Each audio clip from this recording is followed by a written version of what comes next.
Dr. Knox highlights the critical role of inclusive practice and early intervention in ensuring that autistic and anxious young people have the best opportunities for further education. Importance of further education, FE. Further education serves as a pivotal opportunity for young individuals, offering autonomy and diverse learning models.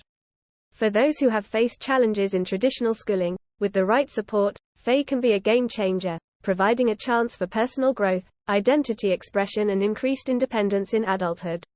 FE represents a fantastic opportunity for autistic young people.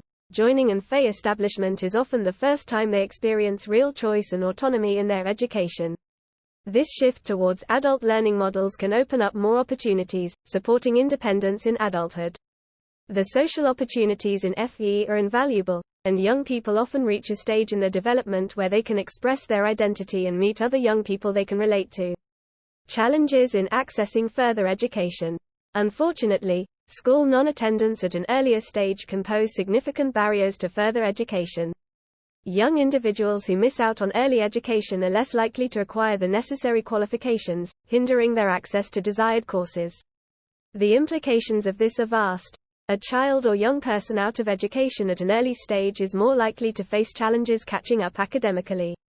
For instance, they may have to revisit English and maths courses to qualify for their chosen field, despite possessing other skills and the ability to access these courses.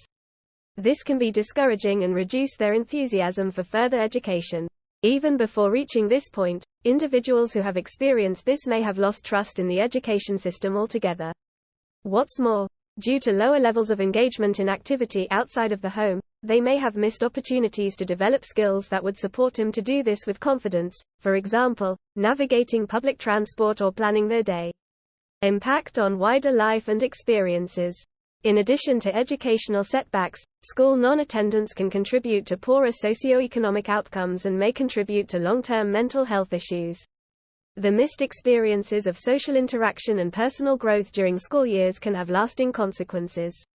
Children and young people who cannot attend school may miss out on critical experiences that can shape their socio-economic trajectory. In some cases, the absence of these formative experiences can result in long-term mental health challenges and hinder their ability to navigate societal expectations. Challenges for NEURODIVERGENT individuals. Concerningly, higher numbers of neurodivergent children and young people are communicating that the traditional school environment is emotionally triggering, leading to prolonged periods of distress and burnout. The post-pandemic era has witnessed a surge in non-attendance due to anxiety, particularly among autistic individuals. Many parents and children say that the structure and demands of school are too inflexible to accommodate the unique needs of this group and express that there is inadequate outreach support once young people get to a point where they are unable to attend school. In my opinion, the resulting non-attendance is a symptom of the system's inability to provide inclusive education and flexible support. Improving educational environments. To create inclusive educational environments, schools, SEN, special educational needs, providers, organizations, mental health services and local authorities must commit to cultural practices that consider the needs of neurodivergent populations and be prepared to work in different ways. Inclusive practices should permeate values, policies, staff training, infrastructure and curriculum design. Best practice involves listening to voices from these communities and collaborating with professionals who can support the implementation of evidence-based inclusive practices at various levels. The ability to be creative and flexible to meet the needs of individual pupils, with good relational and trauma-informed practice is vital. Staff and systems need to accept that differences exist and celebrate and accommodate everyone, ensuring that each child receives the tailored support necessary for their success. This comprehensive approach involves aligning school values, policies, staff training, building and classroom design, uniform, rules, curriculum design and transitions and routines with a focus on prioritizing well-being. It also means considering different types of education. Early intervention strategies. In situations where children and young people are experiencing school-related anxiety, it's important to spot the signs and intervene early.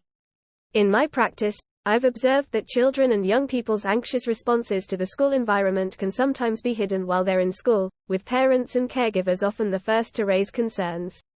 Indicators that a child or young person is at risk of emotionally based school non-attendance include psychosomatic symptoms, an increase in fight or flight behaviors before the start of term or end of the weekend, reluctance to get out of bed, separation anxiety from parents, caregivers, negative comments about school, and high levels of distress when presented with homework.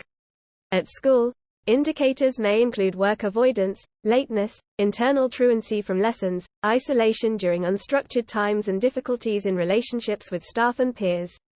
The key is for schools to notice and respond as soon as possible, involving the child or young person in the conversation in whatever way is comfortable to them, as well as collaborating with the family to identify issues and create person-centered plans.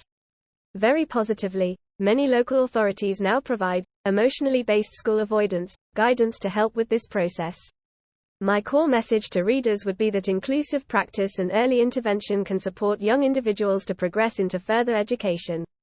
By fostering inclusive environments, acknowledging diverse needs, and listening to what our children and young people are telling us, we can better ensure that every child, regardless of their background, has the best opportunity to thrive in their educational journey and beyond. Some of this change requires society-wide shifts and an examination of our education and SEN systems. By Dr. Louise Knox, Senior Child and Educational Psychologist at Be Mindful Psychology.